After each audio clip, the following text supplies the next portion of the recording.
Putin Azərbaycanla bağlı Trampa nə deyib? Heç kim bacarmamışdı.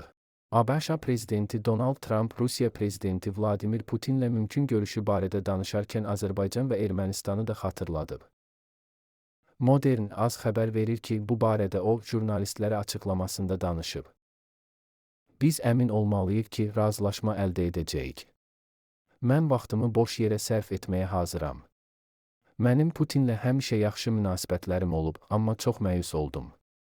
Mən düşünürdüm ki, bu məsələni yaxın şərqdə sülh əldə olunmazdan əvvəl həll edə bilərik, Trump bildirib. Amerika lideri Azərbaycan və Ermənistan arasındakı sülh prosesini misal gətirərək qeyd edib ki, bu çox çətin məsələ idi. Azərbaycanla Ermənistan məsələsinə baxın, bu çox mürəkkəb idi. Putin mənə telefonda dedi, bu inanılmaz idi, hamı çalışdı, amma heç kim bacarmamışdı. Sən isə bacardın, deyə Trump söyləyib. Trump həmçinin Hindistan və Pakistan arasındakı münasibətlərdən danışaraq bildirib ki, bir çox mürəkkəb razılaşmalar əldə etsə də, Rusiya və Ukrayna arasındakı vəziyyət fərqlidir.